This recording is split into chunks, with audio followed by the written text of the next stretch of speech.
Then he tries fucking talking to her. And I think, you fucking star. Who the fuck needs chat-up lines when you've got overwhelming physical superiority on your side? I saunter up, casual-like, and say to the perfect girl, is this fuckwit bothering you, love? And the spotty little bastard actually jumps. He's about to take a swig of beer, and his hand freezes caught halfway to his mouth. He turns round. The creepy little smile vanishes off his face. He looks at me, not quite believing what's going to happen to him, babbling. I don't want any trouble. I was just talking to her, for God's sake. And why the fuck, I say, would a quality chick like this want to talk to a stupid little fuck like you? And he just...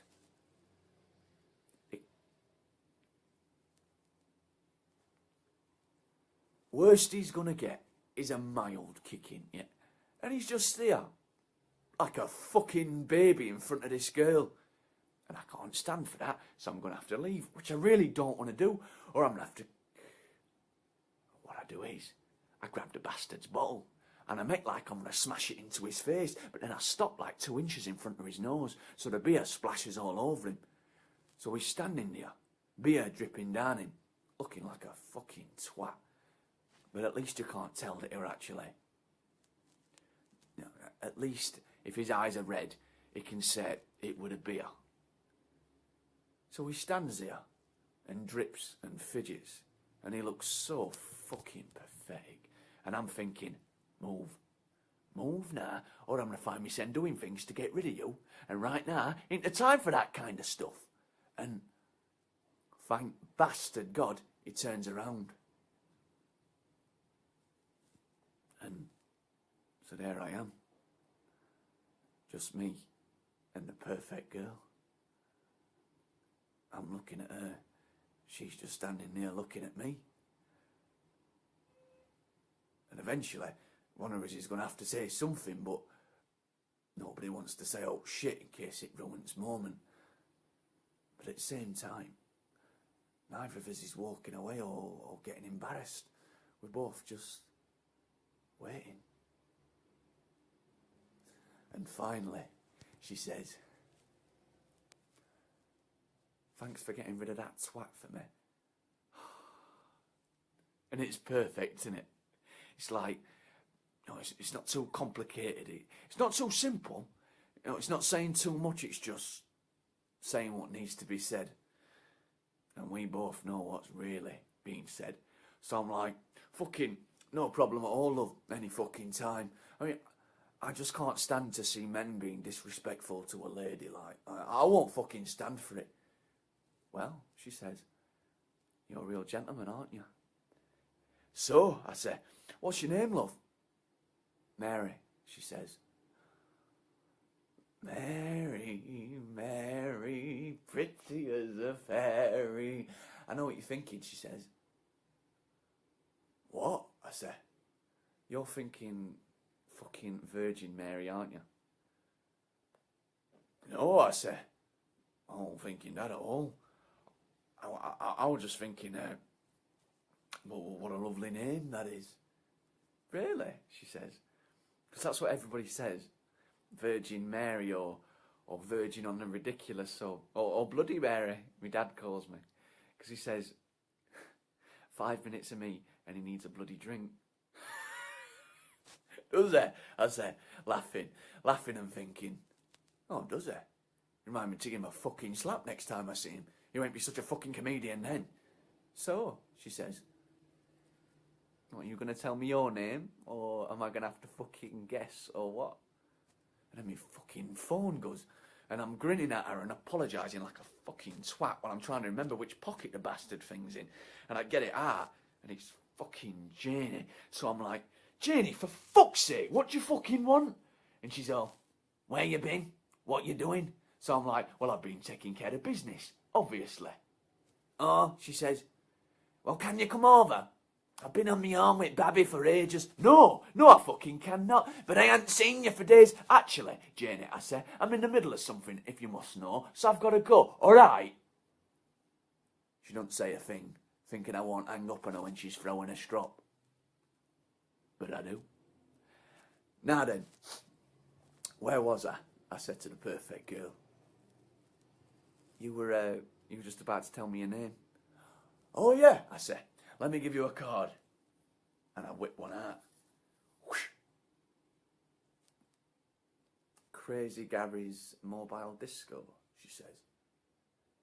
Well, is that you? Crazy Gary? Oh yeah, I said. It's a professional name, obviously. It used to be Craig and Gary's Mobile Disco. Now, I used to do it with my brother Craig, but then we fell out and he had to leave town. And the van had Craig and Gary's Mobile Disco on the side. And I thought, oh, fuck, I'm going to have to get all that resprayed. But then I realised I could just change the Craig and to Crazy. Then it would be Crazy Gary's Mobile Disco. And so, Crazy Gary was born. Really? She said. Yeah, I said. Did all respray job myself. I looked at it and I thought, fuck you, all teachers in the world who said I were thick, because that were a fucking smart piece of respraying. Plus, fuck you, because you're teachers who are twats, who wank off thinking about schoolgirls in their little navy gym slips, whereas I've got my own fucking disco, and I can wank off over schoolgirls in their little navy gym slips every fucking weekend if I want to. Right, she says. Just right. Not actually sounding that impressed. I mean, 5 seconds ago that smile. Nah, nothing. It would have stuff about wanking off over underage girls, wouldn't it? Because loads of chicks find that sort of stuff a bit... Well, they just don't dig it that much. So I said, look, what I just said just now about wanking off over chicks in school uniform, I don't really do that.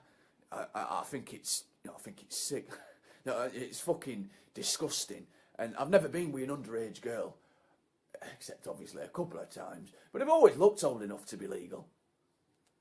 Who hasn't made that mistake, she says.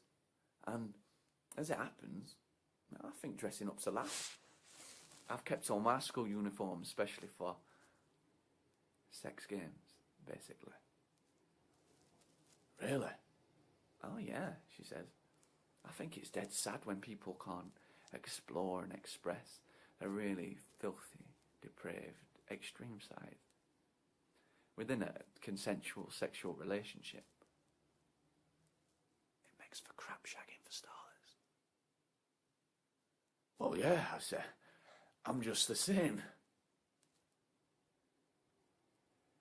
This chick really is it. I ain't even got a bullshitting about all my little sexual perversions either. She's just like me, for fuck's sake. And I'd be fucked off if she were blabbering away on phone to some other fucker while I were trying to crack onto her, for fuck's sake. So I'm like, that was Janie on phone. She's like, my sister-in-law, she wants me to come over and babysit. Oh yeah, she says, yeah. I said, I fucking love her kid. I'm fucking great with kids, by the way. But Jane, she's like, she never thinks, phones me all hours telling me kid's done this, kid's done that, and wanting me to come over. Never thinks like that I might have other things to do. I'm not like shagging her or anything. Right, is all she says. And still no smile. Don't she fucking believe me? Does she think I'm fucking lying to her? So I said, it's just, you looked a bit, not that impressed. I gave you my card, and usually chicks are impressed I've got my own business in that, and you weren't. So I thought, fuck, what have I done? So I put two and two together, like, and thought maybe you were just getting a bit jealous, like me talking to some other bitch while I'm chatting you up. No, she says, it's not that, it's just, thought I recognised you. You look like that rugby player. What's his name?